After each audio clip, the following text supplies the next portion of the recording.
자, 이번 시간은 행정법 총론에서 제5편 행정구제제도죠.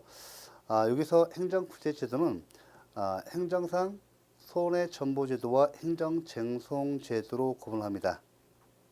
자, 이거 보기 전에 행정구제제도의 개관을 통해서 한번 내용을 이렇게 조금 정리하도록 하겠습니다. 먼저 행정구제제도에서 우리가 실질적 법치주의 시대는 바로 이 행정구제가 마련되었을 때 비로소 의미가 있는 겁니다. 예를 들면 법치 행정의 원리에 위반해서 위법한 행정작용이 되고, 이에 따라서 우리 국민들이 현재 권익이 침해되고 있다고 한다면 이를 취소를 통해서 행정구제인 취소 소송을 통해서 무효화시켜주고, 또 이에 대해서 손해가 있다고 한다면 행정상 손해배상을 해줘야 합니다. 이와 같이 행정구제제도가 마련됐을 때 실질적 법치주의가 실현되었다고 볼 수 있습니다. 그러면 우리가 이제 그만큼 중요하니까요, 이 행정구제제도의 개관을 보겠습니다. 먼저 이번 시간은 오리엔테이션 시간을 갖겠습니다. 행정구제제도. 여기 보시면 먼저 사전적 구제제도가 있어요. 사전적 구제제도가 있습니다. 그 다음에 사후적 구제제도가 있겠죠. 행정구제에서 이제 사후적 구제제도. 자, 영미법계에서는 이 사전적 구제제도가 중심을 이루고 있고요. 우리 대륙법계에서는 사후적 구제제도가 그 중심을 이루고 있습니다. 특히 우리나라는 대륙법계의 법사상과 법제도를 개수해서 우리나라도 사후적 구제제도가 그 중심을 이루고 있습니다. 그렇지만 이 사전적 구제제도 여러분들 한번 보시면 우리 행정주체에 대해서 행정사무 담당자의 행정청이 우리 국민 사인을 갑으로 대표해서 쓰겠습니다. 자, 이와 같이 행정청이 이 상대방 갑에게 일정한 행정작용을 한대요. 자, 위법한 행정작용을 해요. 위법한 행정작용을 해서, 자, 이건 법치 행정의 원리에 반하지 않습니까? 위법한 행정작용을 통해서 우리 국민들이 권익이 이렇게 침해되는 경우,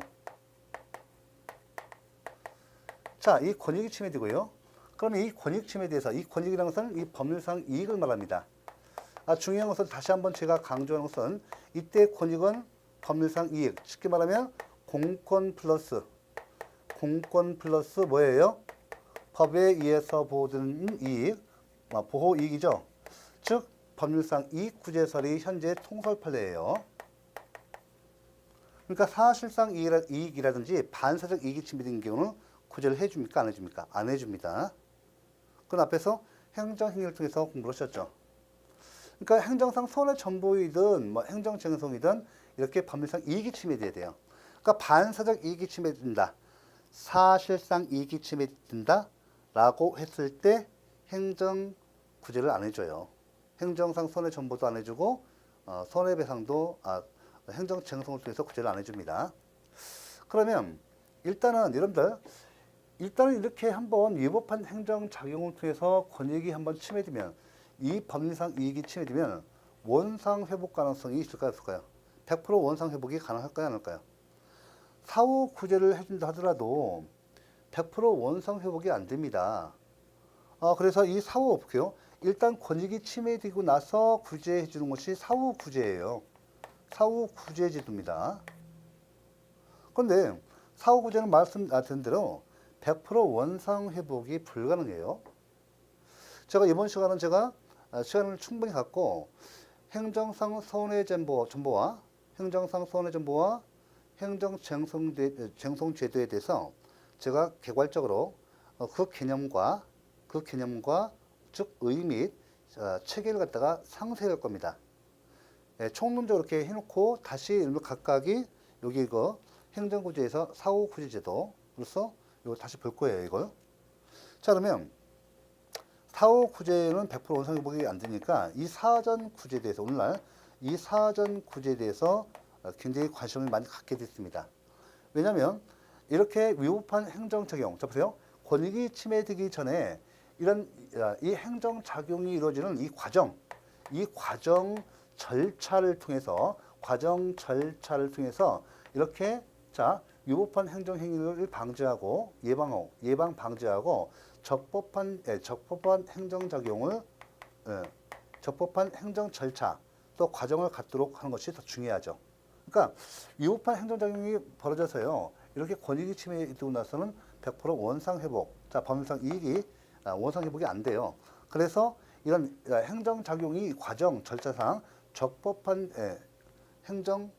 적법한 공권력 행사, 적법한 행정 작용이 이루어지도록 통제하는 것이죠. 그에 관심을 두는 것이 사전 구제 제도입니다. 그래서 사전 구제 제도에서 우리가 뭘 배웠죠? 아, 그렇죠. 행정 절차를 배우셨잖아요. 행정 절차를 배우셨습니다. 영미에서 발전해 오고 대륙법계에서 특히 독일에서 개수한 이 행정 절차에 의한 규율이 굉장히 중요해요. 그래서 우리나라도 이 행정 절차법을 갖다가 독일로부터 개수해서 행정 절차의 이 영미법 제도인데 독일에서 개수하고 우리나라는 독일 행정 절차법을 모범 삼아서 이 행정 절차법을 지정해서 이 권익 침해가 이루어지는 사전적 구제 제도로서 행정의 과정 절차를 이렇게 통제함으로써 사전 구제 제도를 갖다가 시행하고 있습니다. 가장 대표적인 것이 행정 절차. 이건 봤고요. 그 다음에 여기에 또 딸려서 정보 공개도 인정했어요. 정보 공개라든지 개인정보보호법. 요거는 앞에서 제 3편에서 배우셨죠. 개인정보 보호 제도를 통해서 이렇게 통제를 하고요. 여기서 이제 우리가 이건 다 봤으니까 이 세 가지는 다 봤으니까 빼고요. 사전 구제 제도서 요거 말고 이 세 가지 말고도 더 있어요.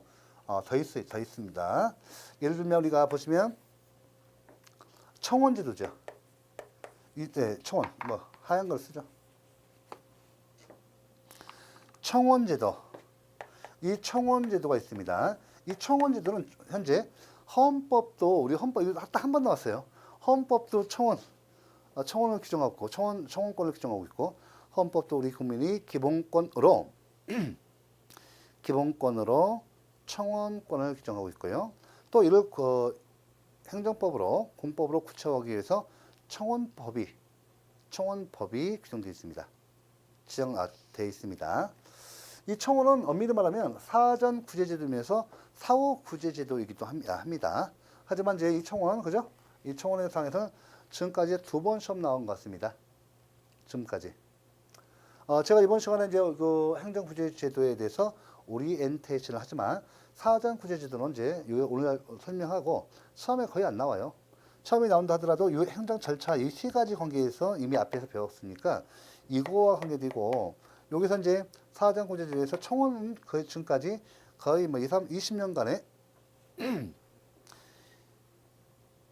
20년간에 딱 2번 나온 것 같아요. 그래서 청원에서 나오는 것은 뭐냐면 청원 이제 청원 불수리사항과 청원 불수리사항. 청원은 할 수 있지만 행정청에 수리하지 않습니다. 요거하고 처음부터 청원이 제한되는 금지되는 사항으로 구분하셔야 돼요. 예를 청원 불수리 사항 교재인지 제가 이번 시간에 간단히 제가 좀 읽어드리겠습니다. 청원 제한 금지 사항은 그죠? 타인을 해할 목적이 청원. 타인을 해할 목적, 그죠? 목적의 타인을 해할 것을 도모하는 이런 청원은 처음부터 제한 금지됩니다. 그 다음에 청원 불수리 사항은 예를 들면 재판 중에 있는 사항 이런 것들은 청원 불수리 사항이에요. 혼동하시면 안 되고 이거 한번 20년 전에 한번 나왔고요. 예, 나왔습니다. 최근에 와서는 처음 나왔던 것이 청원은 헌법상의 기본권으로 규정되어 있다. 되어 있고 이에 대해서 헌법의 구체법인 우리 행정법에서 청원법으로 규정하고 있다. 그 다음에 이거 좀 의의가 있어요. 청원에서 국회의원들의 청원 있죠. 국회의원들 청원. 네. 국회에 대해서 국회에 대해서 청원할 때는요, 국회의원의 소개가 있어야 돼요. 이걸 좀 체크하시고요. 그 다음에 지방의회 의원의 청원도 마찬가지예요. 지방의회에 청원할 때 그 소개가 있어야 합니다. 이건 합헌이라는 것이 헌법재판소의 태도입니다. 입장입니다. 받으시고 이거 됐죠? 이거 이제 간단히 제가 해줄 거고 청원에 대해서 그 다음에 볼 것이 이제 옴부드만 제도가 있어요. 옴부드만 제도가 있죠? 자, 호민관이라고도 해요. 이것은 스웨덴에서 스위스가 아니라 스웨덴에서 비롯된 겁니다. 스웨덴에서 비롯돼가지고 스칸디나비아 반도 있죠? 거기에 그 스칸디나비아 3개국 있죠. 여기 다 확대되고 점차적으로 세계에 다 세계적으로 퍼진 전파된 제도입니다. 요거는 특징이 호민관 국회 공무원이에요. 이게 중요한 것은 호민관은 제가 미리 해놓겠습니다. 이거 국회 공무원이에요.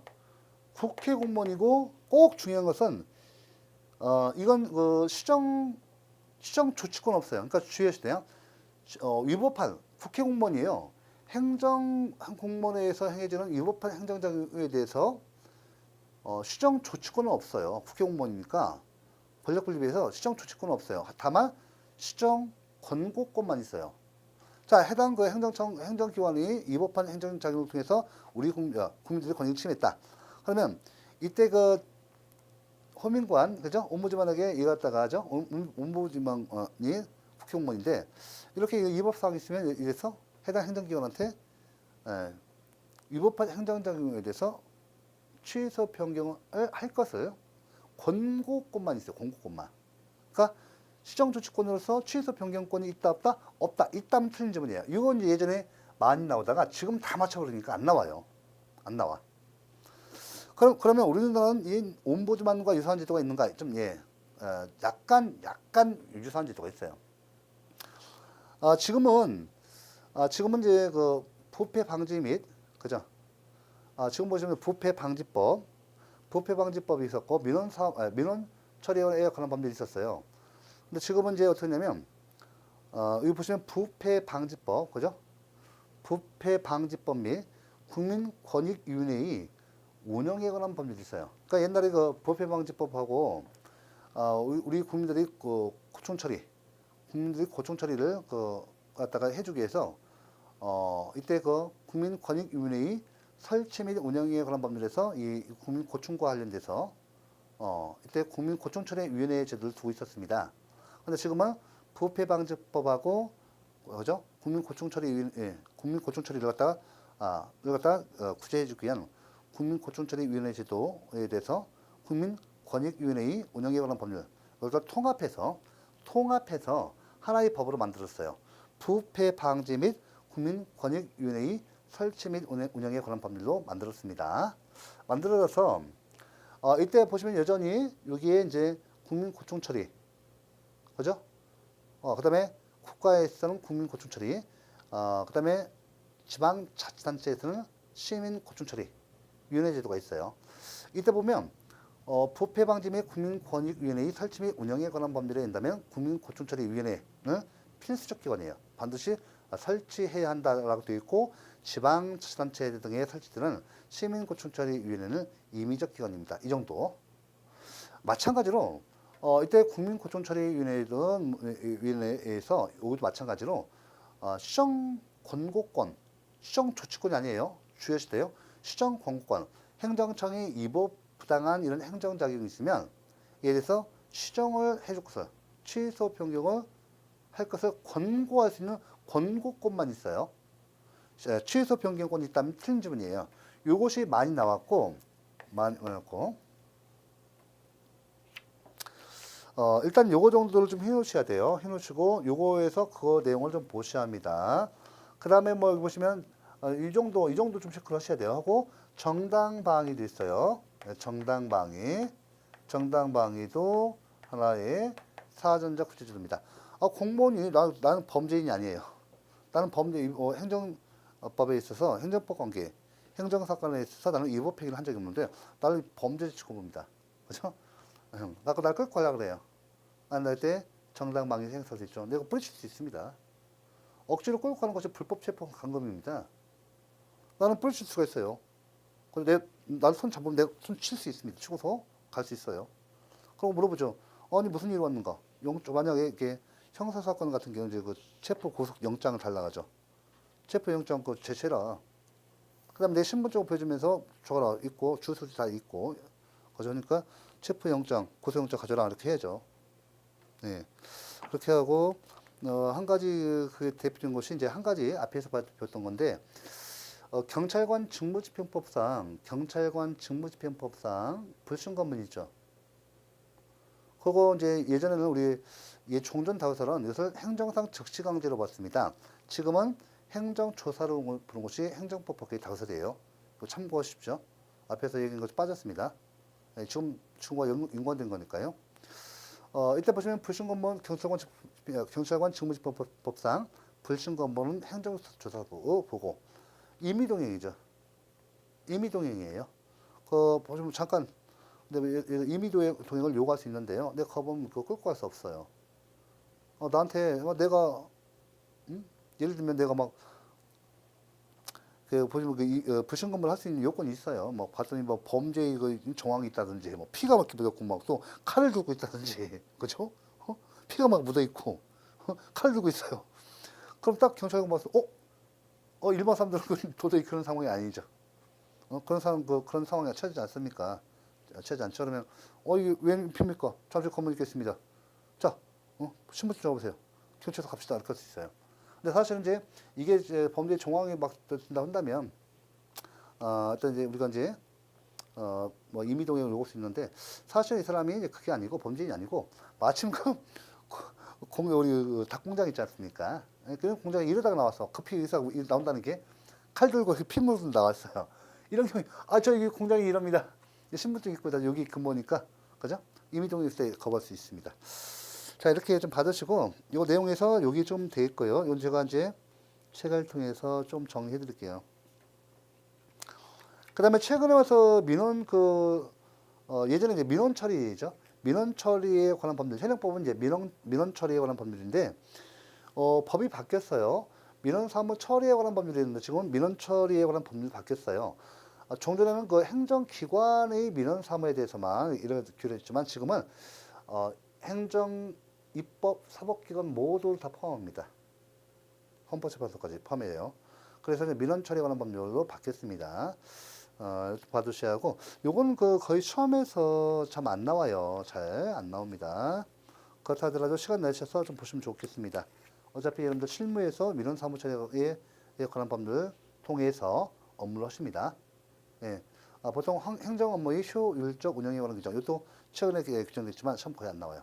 안 나오고 이 정도로 이렇게 좀 봐두셔야 돼요.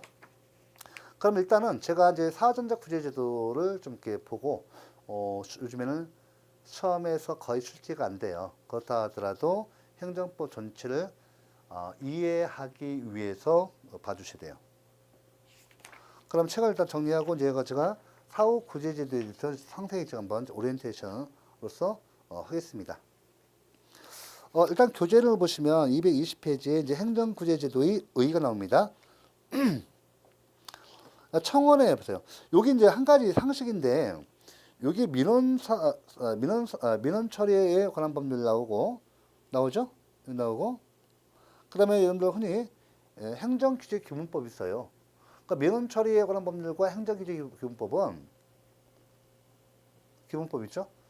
있는데 주의하실 것은 행정절차법은 일반법이에요. 그러니까 이 행정절차법에 있는 일반법인데 행정규제에 관해서는 행정규제기본법이 이 행정절차법에 대해서 특별법이에요. 그래서 행정규제에 관해서는 행정규제기본법이 먼저 정립됩니다. 정립되고 이 행정규제기본법에서 규율하고 있지 아니한 사항은 나머지는 전부 다 행정절차법을 적용해요.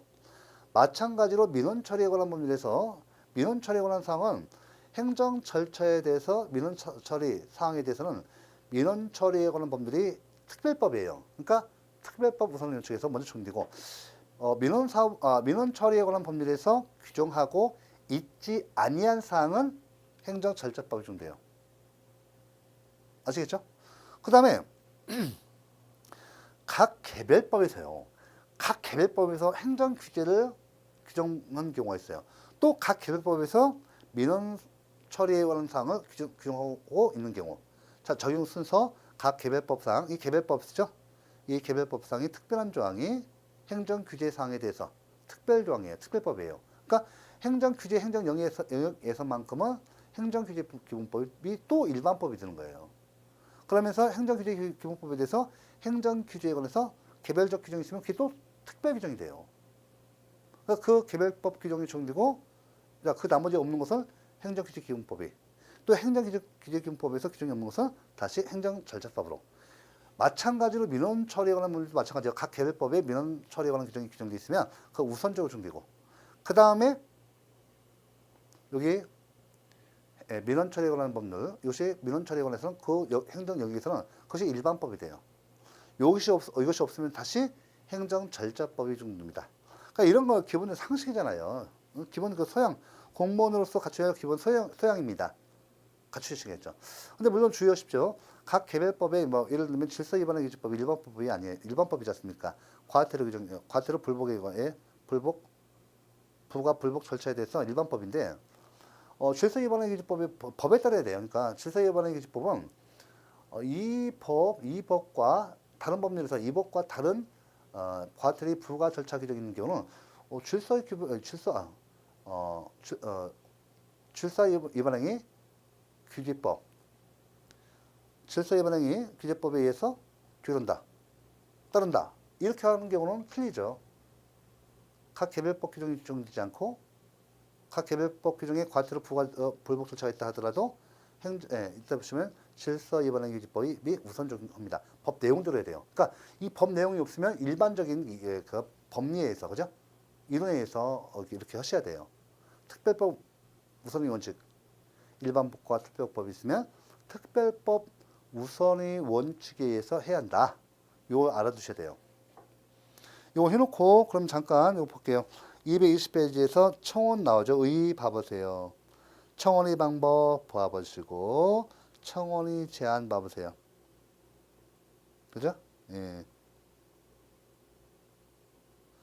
청원의 제한이 조금 목차를 갖다가 사실은 청원 불수리 사항과 청원의 제한 사항을 구분해야 돼요. 여기 그 3번 문항은 청원의 제한이 아니라 청원의 불수리 사항입니다. 청원의 제한은 제가 말씀드린 타인을 해할 것을 도모하는 청원 이건 제한합니다. 이중 청원도 제한돼요. 그러니까 이렇게 조금 이렇게 약간 또 디테일하게 공부를 하시고 뭐 큰 차이는 없어요. 큰 차이는 없고 그 다음에 네 번째 청원에 대한 국가의 조치가 나오죠. 여기 판례가 나오는데 여기 찔한 부분 청원에 대한 심사 처리 결과의 통지 의무는 행정소송의 대상이 되는 행정처분이라고 할 수 없다. 처분성 부정합니다. 항고수송의 대상이 안 돼요. 그 다음에 옴부드만 제도 장단점 읽어주시고요. 법적 근거의 필요성 별도의 법적 근거 없이 조례만으로도 가능하다는 것이 우리 판례 입장입니다. 판례 봐볼게요. 지방자치법 제107조 제1항의 규정에 따라 당의 지방자치단체의 조례로 정하면 되는 것이지 헌법이나 다시 한번 판례 보세요. 합의제 행정기관인 옴부즈맨을 집행기관의 장인 도지사 속으로 설치하는 데 있어서는 지방자치법 제107조 제1항의 규정에 따라 당의 지방자치단체의 조례로 정하면 되는 것이지 헌법이나 다른 법령상으로 별도의 설치 근거가 있어야 되는 것은 아니다. 됐죠? 예. 이렇게 해서 별도의 법적 근거 없이 조례만으로도 가능하다. 됐죠? 예. 자, 우리나라의 옴부즈만 제도 222페이지죠?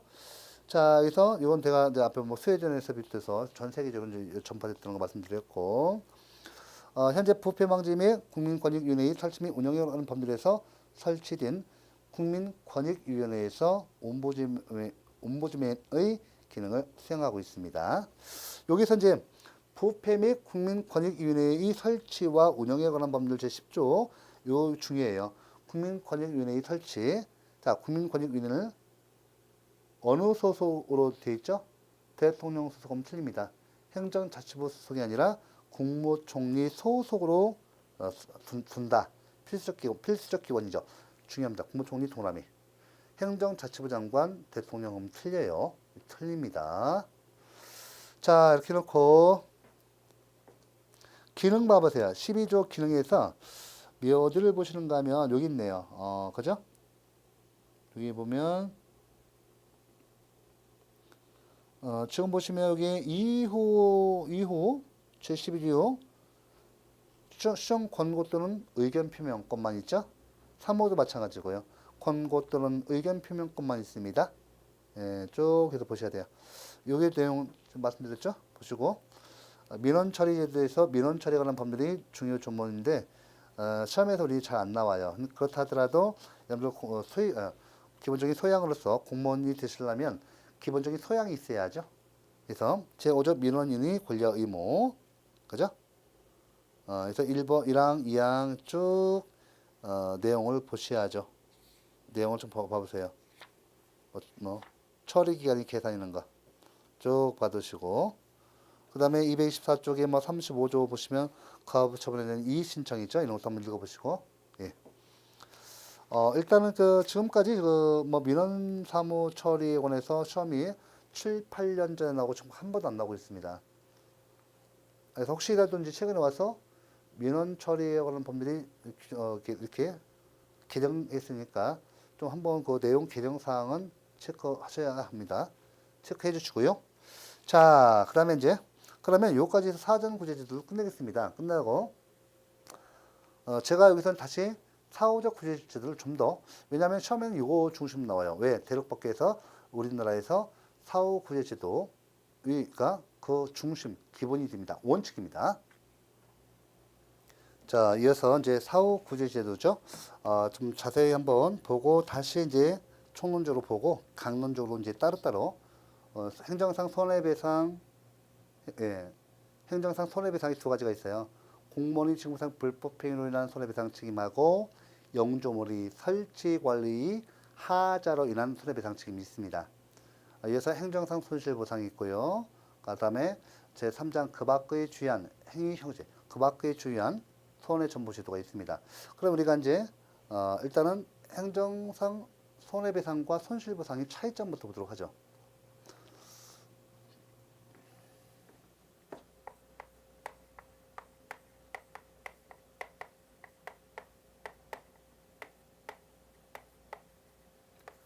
크게는 여러분들 이제 이거 목차를 좀 보시면 행정상 손해배상이 있어요. 이때 행정상 손해전보, 손해전보 또는 이 전보를 갖다 보전이라고도 해요. 요거 있고, 이거 있고, 그 다음에 행정쟁송제도로 나눌 수가 있습니다.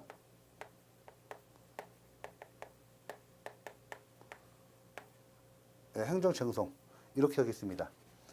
그러면 이제 행정상 손해전보는 다시 나누면 먼저 손해전보하고 행정쟁송하고 차이점이 있어요. 요거는 실체법상 제도예요. 실체법상 제도입니다. 요거는 뭐예요? 절차법상 제도예요.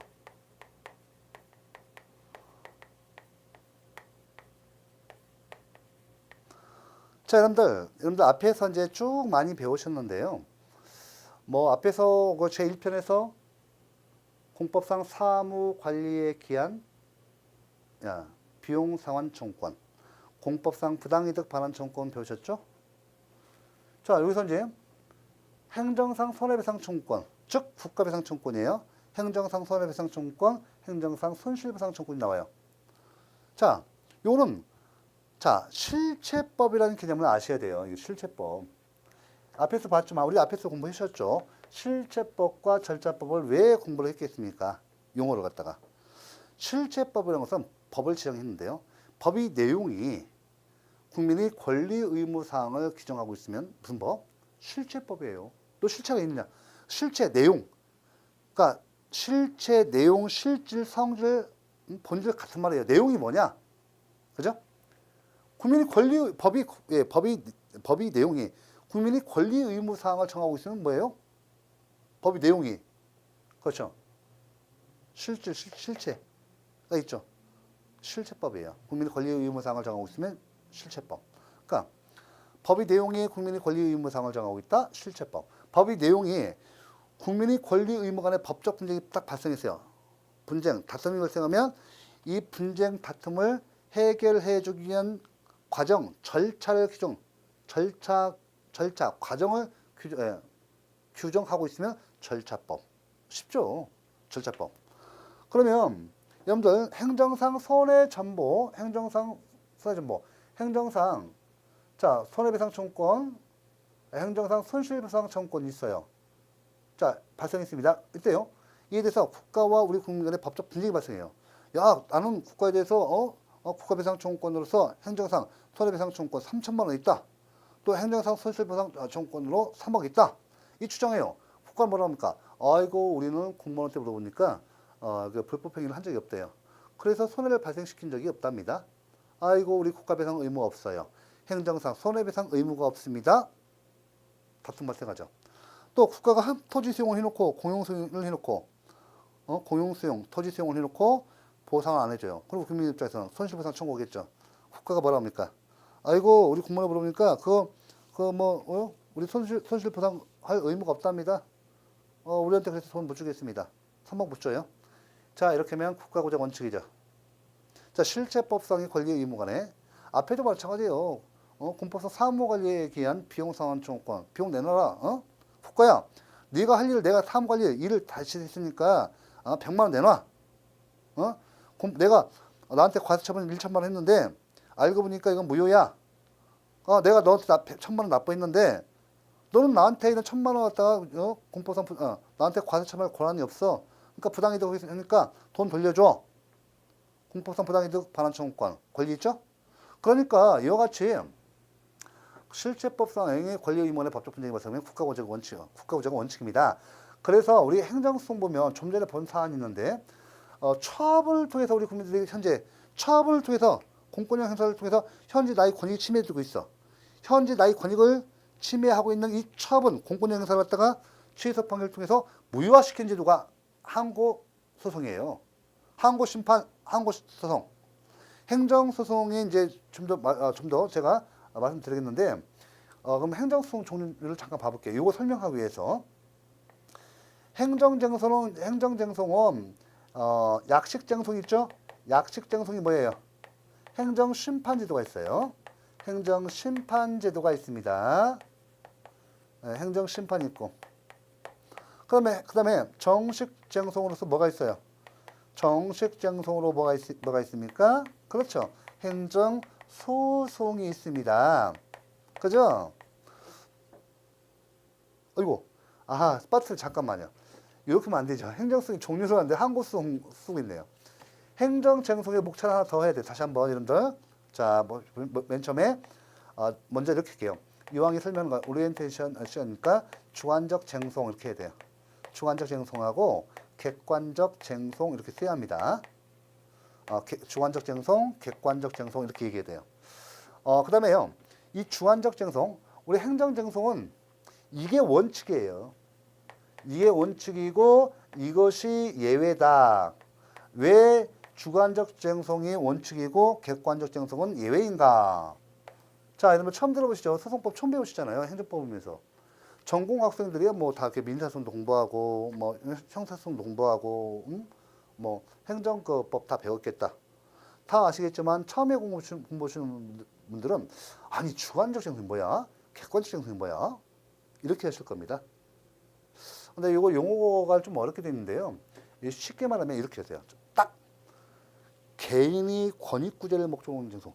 위법한 행정작용을 통해서 우리 국민들이 권익이 침해됐다. 할 때 권익구제의 목적, 권익구제를 목적으로 하는 소송 유형이 주관적 쟁송이에요. 이 용어를 쉽게도 할 수 있는데 이제 옛날에 이렇게 제국주의 시대 때 일본 영향 때문 같습니다. 또 법 해석도 우리가 외국 용어를 갖다가 이걸 다 끌어들이는데 해석하는데 바꿔야 돼요. 주관적 쟁송. 영어로 보면 여러분들 영어 공부하시니까 저는 영어 잘 못합니다. 서브젝트 있죠. 서브젝트. 제 첫 번째 제일 1 용어가 뭡니까? 개인의 개별의 개인의 개별의 이 뜻이 나와요. 그죠? 그 다음에 세 번째 그 용어 보면 뜻 보면 주제의 우리 주제의 많이 주제의 그죠? 주제의 주관적인 이런 뜻이 있어요. 그러니까 우리 그 가만히 보면 법 해석을 좀 외국 용어를 해석할 때 용어를 꺼올 때 일본식 한자를 써서 그런 것 같습니다. 일본식 한자를 써가지고 어렵게 놓은 거예요. 이해를 우리 국민들이 이해를 못할수록 더 권위주의고 권위가 있다 생각했으니까 그 당시는 그랬지만 지금은 안 그래요. 판결서도 다 쉽게 쓰지 않습니까? 법이란 우리 국민들이 이해하고 지켜야 할 거 아니에요. 수범자인 우리 국민들이 알기 쉽게 정해야죠. 그래서 쉽게 말하면 이것은 쉽게 말하면 개인이 권익구제의 목적이 정성 이렇게 하면 쉬운데 이렇게 하고 주관적 보니까 알 수가 없어요. 우리 행정쟁송은 행정심판 소송이 있는데 원칙적으로 개인이 권익구제를 목적으로 하는 주관적 쟁송이 원칙이고 예외적인 것은 이 객관적 쟁송입니다. 요거는 개인이 권익구제와는 전혀 무관한 객관적인 법질서가 침해된 경우, 객관적인 법질서가 위법하게 침해된 경우 적법한 객관적 법질서를 회복을 목적으로 하는 객관적인 법질서가 침해된 경우 객관적인 법질서의 회복을 목적으로 하는 거예요. 개인의 권익과는 상관없습니다. 여러분들 좀 헌법을 들어가는데 헌법에 보면 헌법의 기본권이 이중성이 있어요. 헌법에 보면 헌법의 기본권이 이중적 성격, 이중성이 있어요. 헌법상의 기본권이 줄이 뭐 언론 출판의 자유권 이런 거, 신체 자유권 이런 거 말하는 거예요. 헌법상의 기본권은 이중적 성격이 있는데 하나는 뭐가 있어요? 주관적인 측면이 있어요. 주관적 공권성. 헌법도 이렇게 설명하고 있어요. 주관적 공권성. 어렵죠? 주관적 공권성. 요겁니다. 개인이 권리를 인정하는 거예요. 주관적 공권성. 주관적인 공권성. 개인에게 공법상 권리를 인정한다는 뜻이에요. 쉽게 말하면. 이렇게 버리면 헌법 금방 알겠죠. 응? 행정법도 금방 알고. 응? 법을 쉽게 하고 우리 국민에게. 그죠? 자, 오늘날 실질적 법치주의와 민주주의가 실현된 오늘날 현대국가에서 법은 쉬워야죠. 법 전공 학생들 잘 몰라요. 이게 저도 강의하면서 알았어요. 왜 주관? 그러니 그 쓰는가 보다 따라하는데 나중에 보니까 이게 이제 그 개인의 그 권리성 인정하는 거예요. 근데 객관적으로 헌법이 이제 주관적 공권성 이건 요걸 말하는 거예요. 그다음에 또 헌법상의 기본권의 이중성으로서 기본권은 객관적 법질서성이 있어요. 헌법에 규정된 기본권 규정이 예를 들어 언론 출판의 자유권이잖아요. 규정되어 있으면 그것이 개인적 공권성, 주관적 공권성. 그러니까 개인적 공권성, 주관적 공권성이 개인적 공권성이에요. 쉽게 말하면 개인적 공권성 쓰면 쉬운데 안 써요 잘. 이거 써요. 개인적 공권성. 요거에다가 일단 보세요. 국회의원들이 법을 만들어내잖아요. 법률로 만들어냅니다. 법으로 만들어내. 그러면 개인이 자유의사와 주관적인 의사를 떠나서 법은 객관적으로 존재하는 겁니다. 그죠? 도로교통법 보세요. 국회의원들이 자기들이 주관적인 의사로 법을 만들었지만은 이 입법자인 이 주관적 의사를 떠나서 도로교통법은 객관적으로 존재하는 겁니다. 그래서 국회의원들이 법을 함부로 자기들이 만드니까 함부로 지키지 않죠. 국회의원들 세상을 보니까 이해는 해요. 하지만 바쁜 거 아는데 막 그냥 도로교통 막 위반해요. 그것도 과태료도 안 내고 벌금도 안 내고. 그게 뭐예요? 자기들 법 만든다 이거죠? 말이 안 되는 거죠. 말이 안 되죠. 지켜야죠. 왜 그러면 도로교통법은 국회의원들이 주관적 의사에서 만들었는데 왜 처벌받고 왜 벌금 내라고 하는가? 안 내면 제가 비난하지 않습니까? 왜 그러겠습니까? 법은 일단 개에게 재정권자를 떠나면 문서화되면 객관적입니다. 객관적인 법질서를 이룹니다. 그래서 아까 제가 봐서 언론 출판의 자유권 봐보세요. 언론 출판의 자유권 있잖아요. 우리 국민들은 언제든지 개인적 공권으로 언론 출판의 자유권, 자유롭게 말할 수 있는 권리, 침묵할 권리도 있습니다. 권리도 인정되는데 이게 헌법상 기본권으로서 언론 출판의 자유권은요. 언론 출판에 있어서 객관적인 법질서를 형성하는 기능도 있어요. 그래서 언론 출판은 제도가 있죠. 언론 출판은 그렇죠? 우리 언론제도 그 출판 제도가 있지 않습니까? 언론 출판을 갖다가 방송법이라든지 각 신문법에서 제도와 보장하고 있죠? 객관적으로. 그럼 내가 지키고 싶다고 법이란 것은 객관적이어서 내가 지키고 싶다고 해서 지키고 지키고 싶지 않다고 해서 안 지키는 게 아니에요. 법은 무조건 객관적이기 때문에 자유의사와 상관없이 강제해버립니다. 그래서 이렇게 그 용어를 쓰는 거니까 이해를 시켜드리는 거예요. 됐죠? 예, 이렇게 하고. 됐죠? 됐습니다. 그럼 여기서 이게 먼저 소송 유형 봐볼게요. 그래서 소송 유형은 보시면 이제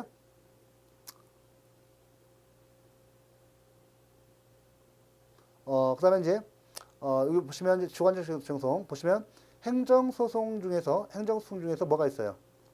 예, 행정소송 봐볼게요. 행정소송은 정식 쟁송이죠. 이게 정식 쟁송이에요. 그러면 행정심판을 먼저 볼게요. 행정소송 먼저 보죠. 먼저 항고소송 있어요. 항고소송이 있고요. 그죠? 그 다음에 뭐가 있어요? 당사자 소송. 일명 우리가 행정소송 중 당사자 소송을 공법상 당사자 소송이라고 해요. 소송이라고 하고. 그 다음에 뭐라 합니까? 그 다음에, 예, 있죠? 이 두 가지가 주관적 쟁송이에요. 그 다음에 행정소송을 우리가 이제 더 보시면 이때 객관적 행정소송이죠. 똑같이 보겠습니다. 보시면 이때 자 민중소송이 있고 기관소송이 있어요. 기관소송이 있습니다. 이렇게 자 제가 요거 설명 다 할 거예요. 해놓고 일단 보시면 이 항고소송이라는 것은 우리가 앞에서 배우신 행정행위 있죠. 처분을 대상으로 하는 소송 유형이에요. 그러니까 공권력 행사, 처분, 행정행위를 통해서 자 위법한 처분, 행정행위를 통해서 현재 나의 권익이 침해되고 있다. 나한테 영업화가 내가 취소당했어요. 영업화가 처리당했어요. 이거 위법해요.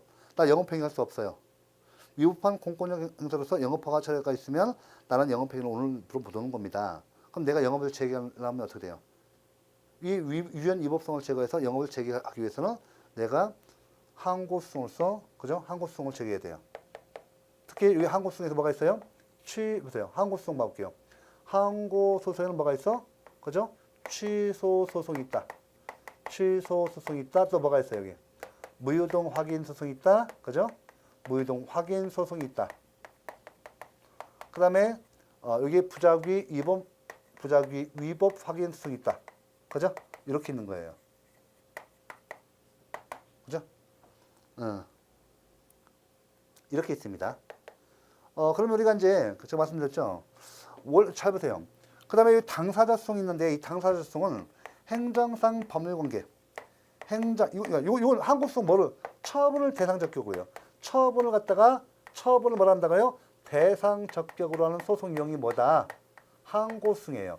그러면 당사자 소송이 대상적격 뭐냐? 바로 뭐냐? 행정상 법률관계입니다. 행정상 법률관계의 발생, 변경, 소멸이에요. 발생, 변경, 소멸. 변경, 소멸을 그 대상으로 합니다. 이렇게. 됐죠? 예. 자, 민중소송은 뭐냐? 민중소송이 대상적격은 뭐냐? 예, 솔직히 말하면 행정상 법률관계죠. 요 당사자 소송은 행정상 법률관계의 발생, 변경, 소멸을 목적으로 소송 유형이고 그 대상적격은 행정상 법률관계예요. 이게 뭐냐면 행정상 법률관계의 내용이 뭐죠? 공권과 공의무예요. 항고소송은 공권력 행사 자체를 갖다 취소해서 무효시키는 거예요. 요거는 공법상의 권리 의무 간의 법적 분쟁. 나 공권 침해 있다. 나 국가배상 청구권이 있다. 이거죠. 응? 행정상 손실배상 청구권이 있다. 부인당했을 때 내가 당사자 소송을 제기할 수 있는 거예요. 민중소송은 뭐냐면요. 자, 이건 객관적 법질서. 객관적인 법질서가 침해된 경우. 객관적 법질서가 침해된 경우 침해 시 객관적 법질서 침해 시 원상회복. 그죠? 적법한 적법한 객관적 법 질서를 회복을 목적으로 합니다. 기관 소송은요, 이거는 행정기관 간 행정축법상 헌법과 정부집법에 의한다면 행정기관 간에는 서로 권한 존중을 하도록 되어 있어요. 기관 권한 존중이 원칙입니다. 근데 행정기관이 위법하게 다른 행정기관이 행정권을 침해했어요. 그래서 행정기관 간의 행정권한의 다툼이에요. 다툼을 그 대상으로 합니다. 이렇게 한번 쭉 봐봤어요. 이렇게. 그래서 제가 이거 설명을 하면 이렇게 법이 이렇게 종합적으로 이렇게 체계적으로 되어 있습니다. 아니, 내가, 봐보세요. 행정상 손해전보는 두 가지가 있어요. 용어를 익힙니다. 자, 행정상 손해전보는, 행정상 손해배상이 있어요. 행정상 손해배상이 있습니다. 손해배상이 있어요. 손해배상 청구권이 있습니다. 요거를 규율한 법이 뭐라고요? 국가배상법이 있어요. 국가배상법이 이것을 규율하는 일반법이에요. 일반법이에요, 이게. 그 다음에 행정상 손실보상이 있습니다. 행정상 손실보상 청구권이 있어요. 제가 용어를 다 써드리는 이유가 이렇게 처음 하실 때는 이해가 안 될 거예요. 근데 용어 다 익히시라고 한번 써보고 익히고 듣고 오면 다 정리가 됩니다. 요거는 엄연히 말하면 공법상 권리지 않습니까? 공법상 권리예요. 그러니까 나는 실제법상에 내가 국가배상 청구권이 발생했어요. 3천만 원이. 그래서 국가한테 떡하니 국가배상을 청구했더니 국가가 우리 앞에서 말씀드린 대로 공무원한테 물어보니까 그 불법행위를 한 적이 없고 당신한테 손해를 발생시킨 적이 없습니다. 우리 국가배상 의무 없어요. 손해배상 의무 없습니다. 이렇게 버리면 어떻게 돼요? 뭐예요? 하면서 국가배상 청구권, 그죠? 행정상 손해배상 청구권을 청구해야겠죠. 행정상 손실배상도 마찬가지. 앞에서 설명드린 대로 아니 공용수용 토지 수용 해놓고 나한테 3억 재산 손실 3억 발생했습니다. 3억 나하고 줘야죠. 청구했더니 손실배상 의무가 없대요. 난리 났죠. 이런 게 실제법상 권리 의무 간에 이렇게 앞에서 배우신 사무관리에 기한 비용상환 청구권이든 부당이득 공법상 부당이득 반환 청구권이든 실제법상 이게 권리 의무 간의 법적 분쟁이 발생하면 원칙적으로 어디로 가야 돼요? 원칙적으로 처분을 대상으로 하면 이리로 가야지만은 이와같이 이런 경우는 실제법상 권리 의무 간에 그러니까 공법상 권리 의무 간의 법적 분쟁이 발생했대요. 이리로 가야죠. 요거니까 요걸 제기한단 말이에요. 그러니까 실제법상의 권리 의무가 간의 법적 분쟁이 발생하면 절차법에 해결해 주죠. 그래서 행정 정식 쟁송에서 행정 소송을 말씀드리는 거예요. 할 때 당사자송. 처분을 통해서 현재 나의 권익이 침해된다. 현재 처분을 통해서 나의 권익이 침해돼요. 내가 영업행위를 못하고 있잖아요. 그럼 현재 침해되고 있는 이 침해된 위법 상태를 제거하기 위해서는 공권력 행사 자체를 취소를 통해서 무효시켜야죠. 일단 처분을 대상할 때는 에서 취소하는 것은 항고소송을 가고 이렇게 공법상 권리간의 법적 분쟁이 발생하면 어디로 가요? 당사자소송을 가야 돼요. 중요한 것은 소송 실무상 판례가요. 자, 앞에서 들은 거 공법상 사무관리에 기한 비용상환 청구권 또 뭐가 있어요? 공법상 부당이득 반환 청구권 행정상 손해배상 청구권 그다음에 행정상 손실배상 청구권 이걸 다 전부 다 사건으로 봐요. 사건으로 봐서 원래는 이론적으로 하면 일로 가야 돼요. 당사자소송으로. 사건으로 봐서 어디로 가요? 민사소송 가요. 사건. 사법상의 권리로 보니까 민사소송 가요. 요건 이제 그래서 제가 이렇게 이론적으로 이렇게 알고 있고 판례상 소송 실무상 별도로 아셔야 돼요. 자, 일단 설명드렸고 이게 이제 정식 쟁송을 제가 이렇게 기준에서 설명드린 거예요. 일단 보시고 일단 여기 돼 있죠. 요거 좀 더 설명하면 손해배상 같은 경우는 이런 거예요. 위법한 행정작용이에요. 위법한 행정작용을 통해서 우리 국민에게 발생한 이 손해는요 모든 손해야. 재산상 손해이든 비재산상 손해이든 상관없이 모든 손해를 갖다가 비재산상 손해를 배상해 줘야 돼요. 모든 손해를 배상하는 거예요. 됐죠? 이걸 일반법보다 국가배상법입니다. 아시겠죠? 그 다음에 행정상 손실보상을 규율한 일반법이 없어요. 일반법이 없으면 어떻게 돼? 각 개별법의 근거 규정이 있을 때만 손실보상을 해줘요. 그래서 요건 또 다시 빼가지고 설명드리면 요거는 적법한 행정작용을 통해서 발생한 손실 중 이 손실 다 보상한 것이 아니에요. 차이점이 있어요. 모든 손해예요. 이건 모든 손해예요. 재현상, 비재현상, 비재현상, 정신적 손해 들어가요. 정신적 손해 들어가요. 위자료 청구권, 위자료, 정신적 손해 들어가요. 근데 이거는 손실보상은 적법한 행정작용 통해서 발생한 손실인데 이 손실 모두가 아니라 이 손실 중에서 사회적 제약을 뛰어넘는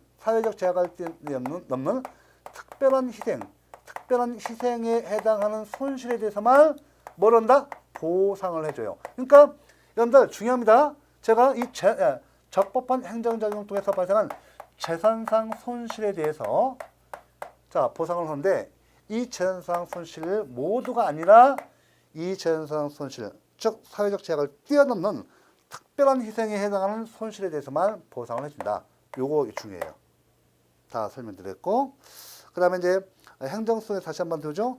이렇게 좀 요거 우리 행정수하면 주로 행정수는 항고수송 위주로 규정되어 있고 항고수송은 자 중간적 수송이 원칙이고 항고수송 위주로 규정되어 있고 항고수송은 다시 이 취소수송 위주로 규정되어 있고요. 그 다음에 무이동 확인소송과 부작위 위법 확인소송은 그 성질이 반하지 않는 한 다 준용합니다. 이 법조문이 이거 합쳐서 3개밖에 안 돼요. 다 전부 다 취소수송 규정을 규정해놓고 모두 준용하고 있습니다. 그 다음에 민중소송과 기관소송은 객관적 소송이에요. 개인의 권익구제는 상관없이 민중소송은 객관적 법질서 회복을 그 목적으로 합니다. 기관소송은 행정권한의 다툼을 다루는 소송이고 이에 대해서 이제 한 가지만 해보시면 이제 이것만 해놓고 정리하겠습니다. 우리 행정심판은요 약식쟁송이에요. 약식쟁송. 이 행정소송에 대해서 행정심판은 중요한데 이거 잘 보세요. 행정소송은 항고 심판만 인정해요. 올해 시험 나왔어요. 3년 전에 나왔고. 행정심판은 항고 심판만 인정해요. 처분을 대상으로 하죠. 당사자 심판, 민족심판, 기관심판은 현행법은 인정하지 않고 있다. 아시겠죠? 행정심판은 약식쟁송으로서 항고 심판만 인정한다. 근데 항고 심판 인정하는데 요거 약간 달라요. 요거 좀 달라. 항고 심판 인정하는데 취소 소송과 대응해서 취소 심판, 무이동 확인 소송과 대응해서 무이동 확인 심판을 인정해. 똑같아요. 똑같은데 이 취소할 수 있는 행정행위, 무효 행정행위 이 등에는 뭐가 있어요? 행정행위 존재, 부존재, 그죠? 실효, 유효 다 들어가요. 무효 등이니까 무효 말고 유효, 실효, 행정행위 존재, 부존재 다 들어가요. 그 다음에 요 행정소송은 의무이행소송이 인정되는 대신에 부작위 위법 확인소송이 인정됩니다. 근데 행정심판은 행정소송과 달리 의무이행심판이 인정돼요. 의무이행심판이 인정되는데 거부처분과 부작위에 대한 의무이행심판이 인정됩니다. 다시 한번 행정심판은 행정소송에서는 의무이행소송이 인정되지 않는데 거부처분이나 부작위에 대한 의무이행심판이 인정돼요. 자, 여러분들 거부처분이나 부작위에 대한 실질적인 행정쟁송구제제도는 의무이행심판과 의무이행소송입니다. 그런데 행정소송법은 권력분립원칙에서 아직 의무이행소송을 인정하지 않고 거부처분에 대해서는 취소소송을 다루고요. 거부처분에 대해서는 뭐로요? 취소소송을 제기하고 부작위에 대해서는 부작위 위법 확인소송을 제기하도록 되어 있어요. 그래서 제가 일단 됐고요. 일단 이렇게 간단히 크게 이런 오리엔테이션을 했어요. 다음 시간부터는 국가배상부터 해서 손해배상, 행정상 손해배상부터 해서 각론적으로 이렇게 각계 격파를 할 겁니다. 요거는 이제 행정구제법에서 행정적용법에서 몇 문제, 6문제, 네? 총 몇 문제, 6문제입니다. 6문제. 그 다음에 행정구제법에서 몇 문제, 손해배상의 한 문제, 손실배상 한 문제, 2문제죠. 꼭 나와요. 그 다음에 행정심판과 수능에서 행정수능 위주로 나오는데 세 문제, 네 문제 나와요. 그럼 몇 문제예요? 세 문제, 최선 잡은 행정수능 세 문제, 손해배상 한 문제, 손실배상 문제, 다섯 문제죠. 한 문제 어디? 심판도 나와요. 법조문과 관련돼서. 그래서 우리가 제가 오리엔테이션도 했고, 일단 지금 다시 한번 제가 총론적으로 개론적으로 했으니까 각 강론적으로 해서 손해배상, 손실보상, 그 밖의 손해정보, 행정심판, 행정소송 이렇게 할 테니까요. 여기서 다섯 문제 건지셔야 합니다. 이번 시간을 그래서 정리하고요. 아주 수고 많으셨습니다. 아마 처음에 하시는 그 분들은 정신이 없으실 거예요. 하지만 일단 이런 용어를 계속 반복해서 들으시고 또 한번 써보시고 이렇게 해서 한번 간단히 정리하고 다음 시간에 이어서 손해배상과 손실보상 그 다음에 그 밖의 손해정보제도 행정심판과 행정소송까지 하면 사실상 우리 행정법 강의는 다 끝난 겁니다. 행정추직법하고 그 다음에 행정법 강론은 행정추직법 그러니까 우리 구급시험에서는 행정구제법까지만 해요. 행정법 총론 중에서 총론을 하면 행정조직법까지 들어갔지만 시험 범위를 제한하고 있어요. 너무 분량이 많아서 구급 공무원 시험에서는 행정구제법까지 그 다음에 구급 이후에 7급 각종 자격증 군무원 같은 경우는 다 들어가요. 그러니까 이렇게 시험 준비를 갖다 잘 하시고 일단은 그 충실히 사실상 이제 행정주법은 지방자치법 한 문제하고 공무원법에서 전통적으로 행정법 강론 들어갈 때 행정주법에서 지방자치법하고 공무원법에서 한 문제, 한 문제, 이 두 문제가 반드시 나오고요. 그 다음에 7급도 마찬가지지만 각종 그 자격증에서 행정법 강론이죠 들어가는데 행정법 강론은 제2편 일반 행정적용법에 대해서 특별 행정적용법이에요. 그래서 전통적으로 시험에서 약 4문제 나와요. 3문제에서 4문제 나옵니다. 그러니까 행정법 강론에서는 3문제, 4문제 나오죠. 비중이 상당히 총론이 커요. 총 20문제 중에서 15문제, 16문제가 총론에서 나옵니다. 그리고 나머지 4문제, 5문제가 강론 나오니까 그 문제들도 일반적으로 각 시험에서 뭐 세무사 시험 같은 경우는 그렇죠. 그 세무행정, 그죠? 이쪽에 재무행정, 이쪽에 시험 나옵니다. 재무행정법에서. 그다음에 또 예를 들면 또 각종 간평사 같은 경우는 어디 나와요? 토지행정법에서 많이 나오겠죠. 공용부담행정법하고, 그죠? 그다음에 일반 경찰 시험, 간부법 이런 데는 뭐가 나와요? 행정법이? 경찰 행정법에 나오겠죠. 소방공무원도 그렇고요. 그런데요, 우리가 일반적으로 특별한 개별 시험 어떤 간평사라든지 세무사, 노무사 이런 거 빼놓고는요, 일반 시험에서는 주로 경찰 행정법하고 급부행정법, 공용부담행정법 중에서 나옵니다. 주로. 나머지는 나오면 거의 못 맞춰요. 각 개별 규정 수천 개 되는 걸, 수만 개 되는 걸 어떻게 맞춥니까? 틀리십시오. 틀리시면 한 문제 또는 두 문제 틀립니다. 그래도 90점 되니까 이렇게 안내를 해드리고 자 이번 시간에 것으로 정리하겠습니다. 수고하셨습니다.